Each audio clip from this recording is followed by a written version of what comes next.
प्रिय प्रशिक्षुओं, आज के इस ऑनलाइन शिक्षा सत्र में आप लोगों का स्वागत है। आज का सत्र डीएलएड चतुर्थ सेमेस्टर के लिए है, प्रथम प्रश्न पत्र, और इस सत्र का प्रकरण है लेखन अभ्यास, राइटिंग प्रैक्टिस। जैसा कि कल आपको अवगत कराया था, लेखन अभ्यास की 3 चरण हैं, और जिसमें पहले चरण को आपने सीखा था कल अनुलेख के रूप में, कॉपिंग। तो उसी परिप्रेक्ष्य में लिखने का दूसरा चरण, जिसको श्रुतलेख या डिक्टेशन के नाम से जाना जाता है, आज का जो आपका प्रकरण रहेगा वो श्रुतलेख का रहेगा।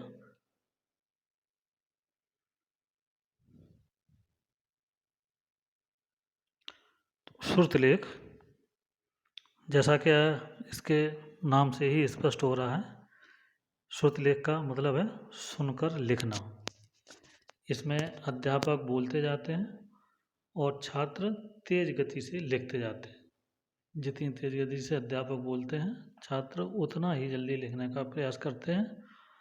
और इस श्रुतलेख का जो अभ्यास है वो कक्षा 3 से करवा देना चाहिए।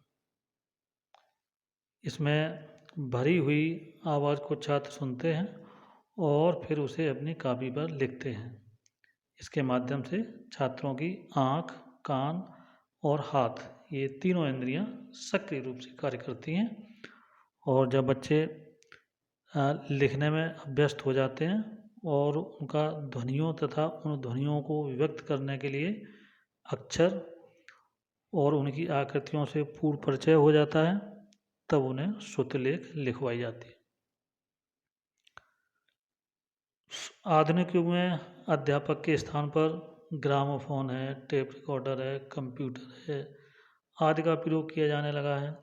और आप देख रहे हैं कि यूट्यूब पर बहुत सारे ऐसे वीडियोज़ पड़े रहते हैं जिनसे कि हम जो ध्वनियाँ या वर्डों की आवाज़ है उनको करेक्ट रूप से सुन सकते हैं, समझ सकते हैं। इसमें किसी भी भाषा के शब्दों का सटीक अभ्यास करने की आवाज़ें रिकॉर्ड की जाती हैं और फिर बच्चों को सुनाया जाता है, ताकि बच्चे उस भाषा के शब्दों को सीख सकें। और जो रिकॉर्ड प्रोग्राम हैं उनके द्वारा भी बच्चों को सुनाने से अध्यापकों के श्रम की भी बचत होती है, क्योंकि एक बार वीडियो रिकॉर्ड करके डाल दिया तो बार बार बच्चों के लिए चलता रहता है। और जो उच्चारण है वो भी बच्चे एक धुन से, एक गति से सीख जाते हैं और समझने का प्रयास करते रहते हैं। तो इस तरीके से हम देखते हैं कि जो श्रुतलेख है वो किसी भी भाषा को सुनकर और समझकर और लिखने का अवसर प्रदान करता है।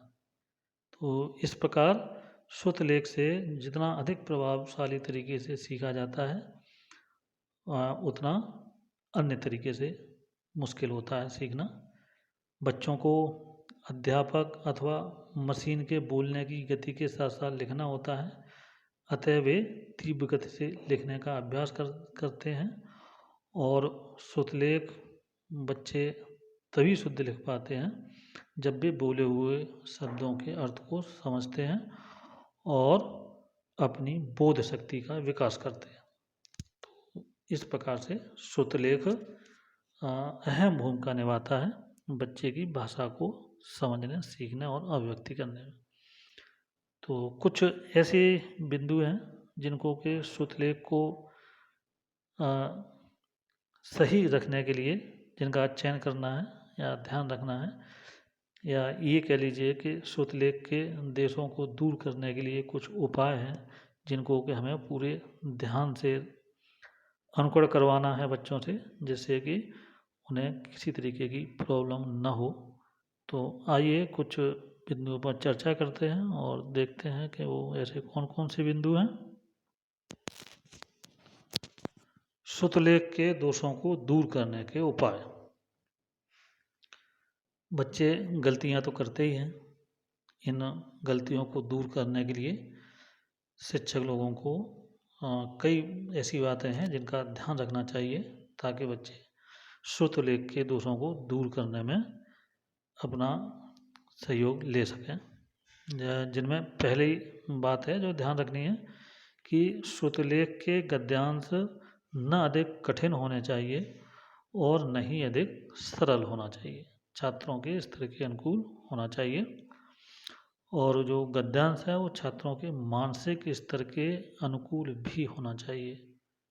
हैं, जिस स्तर के बच्चे हैं जितना उनका मानसिक विकास हो पाया है उसी स्तर से जो श्रुतलेख के लिए गद्यांश है उनका चयन करना चाहिए। और श्रुतलेख के लिए जब बच्चों को लिखने के लिए बैठालते हैं तो लिखते समय बच्चे समुचित ढंग से बैठने चाहिए। कहने का मतलब कि जैसा कल आपको बताया था कि बच्चे झुककर लेखन न करें, सीधे बैठें और कापी का जो दूरी है वो उनकी आँखों से लगभग 1 फुट दूर रहना चाहिए। और जो उनके लेखनी है उसको पकड़ने का ढंग सही होना चाहिए।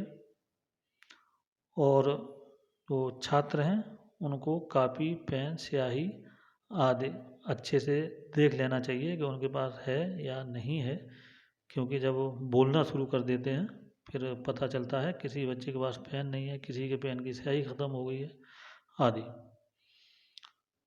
और जो अध्यापक महोदय हैं उनको जो प्रोनाउंसिएशन उच्चारण है वो स्पष्ट रूप से पता होना चाहिए। और जब उनका बोलना हो, जब वो श्रुतलेख बोलें तो उनका उच्चारण बिल्कुल ही स्पष्ट और शुद्ध हो ताकि बच्चों को समझने में किसी प्रकार की कोई दुविधा न हो और न किसी तरीके की परेशानी अनुभव हो। अध्यापक के बोलने की जो गति है वो उचित होनी चाहिए। कहने का मतलब न इतनी धीमी होना चाहिए जिससे कि व्यवधान उत्पन्न हो और न इतनी तेज होनी चाहिए कि उनके जो सुनकर, समझकर और बोलने का जो तारतम्य है वो बिगड़ जाए। अतः अध्यापक के बोलने की गति में अर्धविराम, पूर्णविराम आदि स्पष्ट रूप से समझ में आना चाहिए कि कौन सा जो चिन्ह है वो कहाँ है, कहाँ कितना रुका गया है, ये आदि चीज़ें। और सही समय पर अध्यापकों द्वारा श्रुतलेख की जांच होनी चाहिए। ये नहीं है कि एक बार श्रुतलेख करवा दिया और फिर चलो आगे देखते हैं, फिर उसको नहीं देखा, फिर अगले दिन फिर दूसरा करवा दिया। ऐसी स्थिति में बच्चों की जो लिखने की प्रवृत्ति है वो कुंद हो जाती है, धीमी हो जाती है।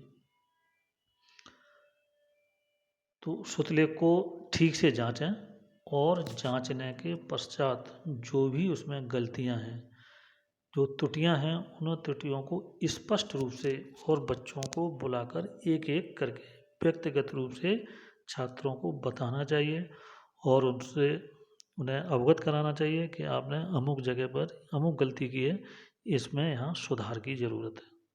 तो इस तरीके से हम देखते हैं कि ये कुछ बातें हैं जिनको भी ध्यान रखना है जिससे कि बच्चे श्रुतलेख में किए गए जो दोष हैं उनको दूर कर सकें। तो इस तरीके से आज का ये आपका प्रकट श्रुतलेख और इसके दोषों को किस तरीके से ठीक किया जाए। आपका आज का सत्र यहीं समाप्त हो रहा है। धन्यवाद।